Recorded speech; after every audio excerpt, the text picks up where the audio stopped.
Hi everybody, my name is Victoria. Welcome back to my channel. Today I am going to be showing you my 7 favorite books from my 7 years on Booktube.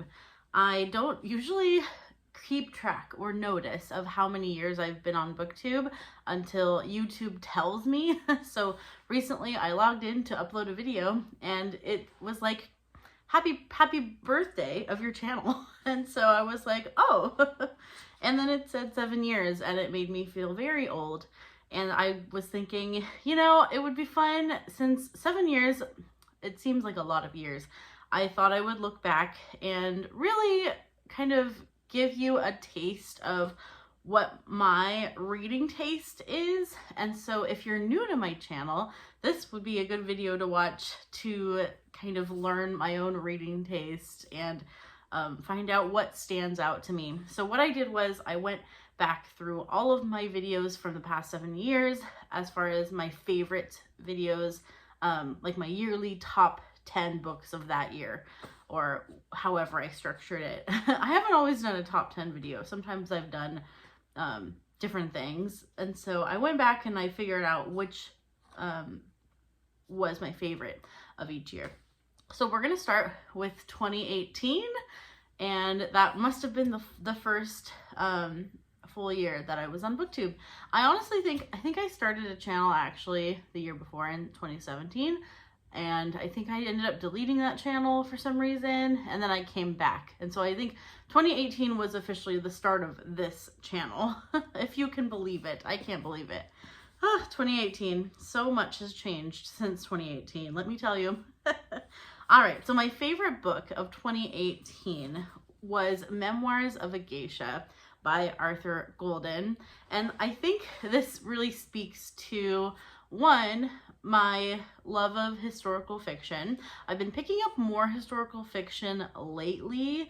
I feel like I've gone through years where I haven't picked up so much, but I feel like some of my favorite books in the whole world are historical fiction. So I think that reminded me, like, I like historical fiction. Also, the reason this book stands out to me, it also is the beautiful prose. I think that's what really hooked me in this book. It is just gorgeously written. Some of the most beautiful prose I think I still have ever read. And also just deep, slow character growth.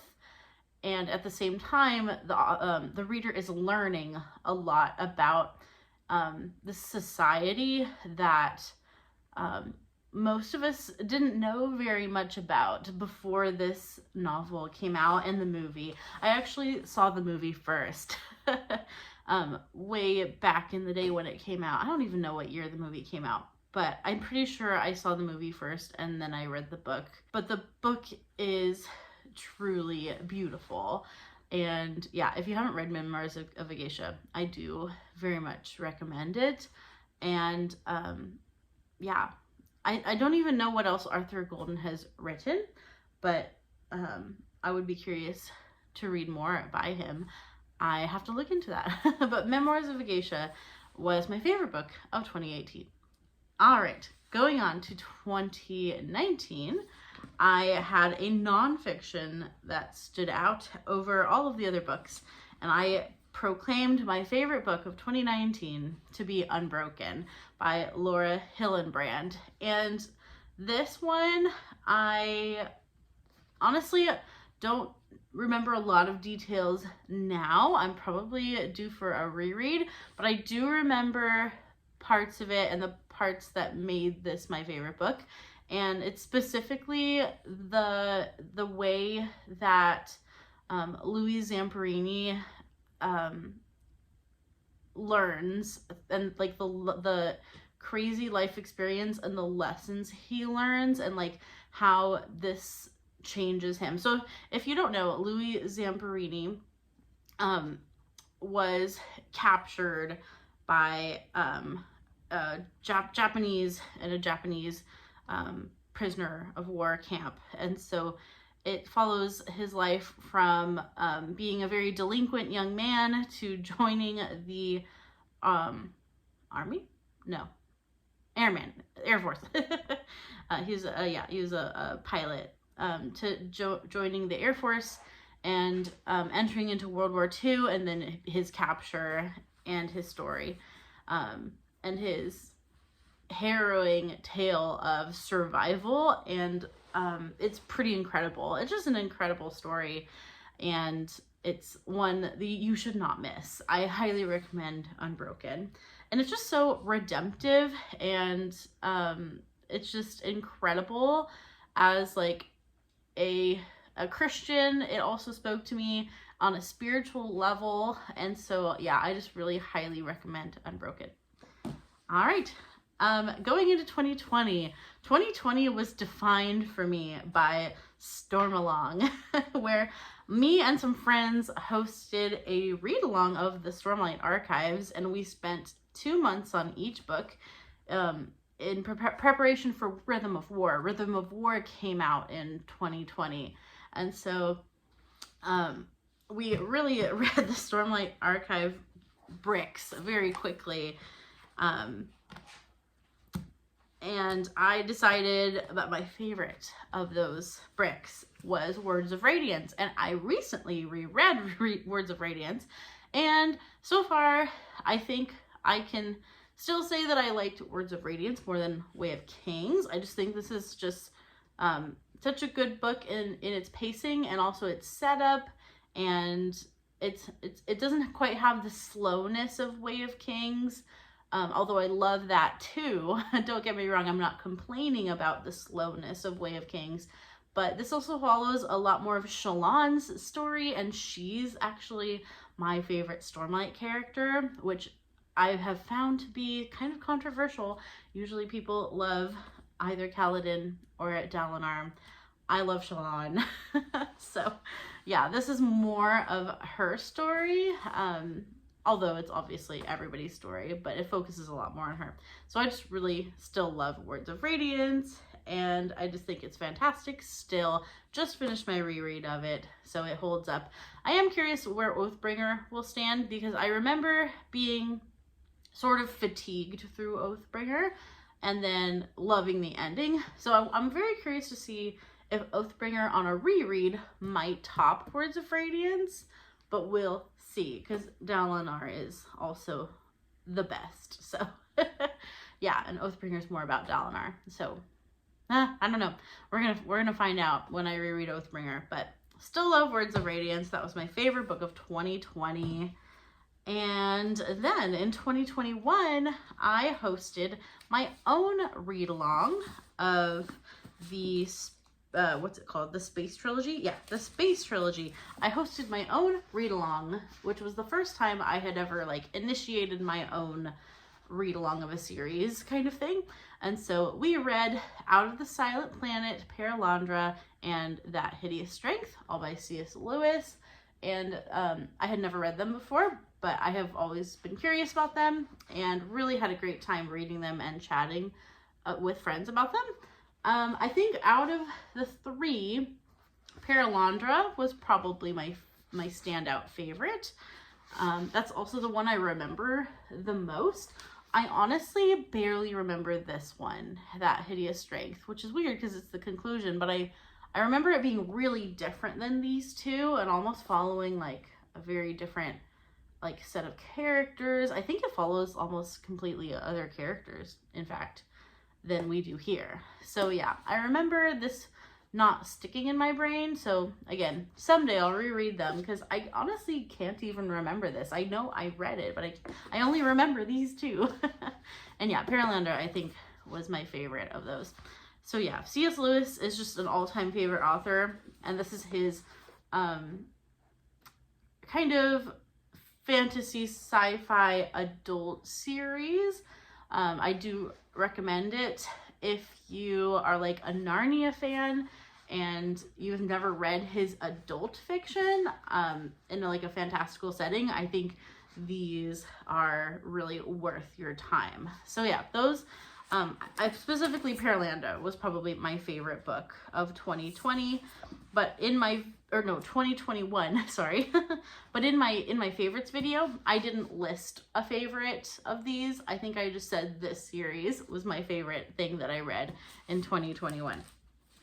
So yeah, looking back on it, probably Pearlanda. Okay, so that brings us to 2022. And in 2022, I had my child. And so you see my reading drop way down. I didn't read very much in 2022 because once my son was born, it was all over. I think I barely read anything. And so I feel like in 2022, I just had less to pick from. And so I feel like while this was my favorite book of 2022, I think if I had read it in another year, it probably would have been bumped by something else, because I'm not sure that I love this book as much as I did then now. So I said Tomorrow and Tomorrow and Tomorrow by Gabrielle Zevin was my favorite book of that year. And again, I think I almost read nothing the second half of the year. So I think I had very few books to pick from, and I ended up picking this one.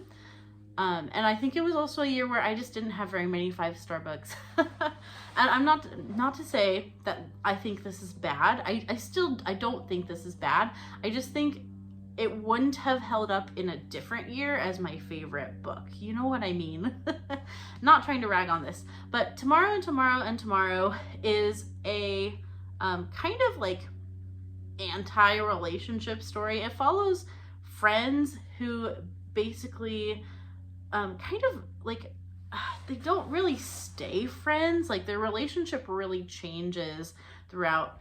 They're starting a business together. They're video game designers and they go into business together, and it kind of negatively affects their relationship, but it's also like it was always sort of a dysfunctional friendship and relationship. So we go through mostly following this friendship and sort of both of their issues and their baggage and how that affects their friendship. And there's also a lot of cool things about like 90s video games and the like 90s into the early 2000s, which is actually a time that I was playing video games at home because my dad was super into video games and my brother, and I would I got a lot of the references in here, and I thought it was really well researched in what am I trying to say? It was really well researched when it came to that era of video games, and I thought that was a really fun element of this. As far as like what happens in the end of this book and all that, I have very mixed feelings about that now. I think I'm not sure I love where this book goes anymore, but it is beautifully written. I think Gabrielle Zevin has really good writing chops, and I am curious to read something else by her. And yeah, I really did enjoy this book, but I think it probably wouldn't be my favorite if I had read it in a different year, a year where I had, you know, read like 40 to 50 books, which was more my average before 2022. And in 2022, I think I read maybe like 15 to 20 books, maybe, which was a lot less than I was used to reading. So yeah, but it's still on this list. I still recommend it if you're interested in it. Kind of a contemporary relationship drama, and it has video games of the early 2000s as the center, which was a unique and fun setting. So yeah, there's that one. And then we have 2023. Yes, 2023, also a very low reading year for me because my child was very young, and I was also going back to work and balancing being a mom and working full-time as a music teacher and just living a very crazy life. So my reading mojo wasn't really back yet. Again, and I think I read very, very little also. However, I still think that this book probably would have been my favorite, even if I had read more things. I guess you never know. But I, to this day, love CloudCuckoo Land by Anthony Doerr. I love Anthony Doerr. I love his writing. Many people think he's a little bit too much. He's got a very specific writing style, and it can be very kind of dense and purple prosy, and I think you get that more in All the Light We Cannot See, which is also one of my favorite books of all time. You get more of the purple prose in that and less in this one. I just thought this was so interesting in the way that it blends genres. It's like a historical fiction, sci-fi, mystery, and I really can't like pinpoint a genre exactly with this one, but I just so enjoyed my time. It was such an adventure. It's just like, this is the kind of book that just makes me love reading. Like, this is why I like to read. It is, I think, kind of experimental. Like, I feel like the format of this is a little more experimental than like All the Light We Cannot See, for instance. And there's just a lot. We go from like ancient times to like future times, and we're following very different stories and very different timelines, and then he makes them come together. And I just was fascinated every page, every step of the way. So yeah, I love this author's writing. I really need to find some other books by him. I know he has some other stuff, but I don't know if he's had like a new one lately. But yeah, I love CloudCuckoo Land. And then 2024, that brings us to 2024. So 2024, I had a lot of good books that I read, actually. But I think the one, as far as like the one that I knew was going to stick with me and that I would come back to again and again, is Joy in Christ's Presence by C.H. Spurgeon. Absolute worst cover of a book, of any of these books. This cover is awful. But it's probably the best book of any of these, as far as like books I'll come back to again and again. So if you don't know Spurgeon, he was a Victorian pastor, minister, and writer. And he just has, first of all, beautiful writing. Second of all, profound thoughts as far as about the Christian faith and what it is to be Christian, and to live in the brokenness of the world and the suffering that we go through living in this world, but the hope that we have through Jesus Christ. And so this was my favorite book, the most impactful, one I'll return to again and again. Just some of my favorite Spurgeon passages that I've ever read were in this book. And that was for 2024, my favorite book. So those were my 7 years of my best books on Booktube that I've read since starting Booktube. Oh dear, this stack is not staying. But I would love to know if you have any inklings to read any of these, or if you have any thoughts about any of these, if you already read them. I'd love to know. And what are some of your favorite books that you've read since either being on Booktube as a booktuber, or just since watching Booktube? What are the gems that you've found since your Booktube entering into it, either as a watcher or as a creator?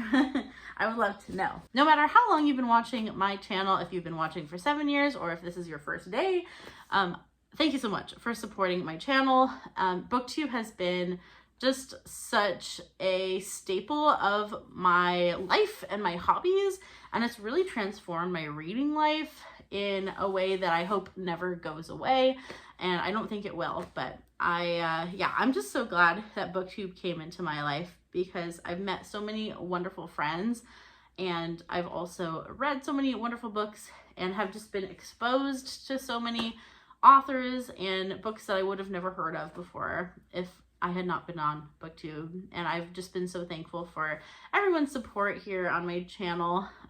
There's many of you that have been been around for a really long time on my channel.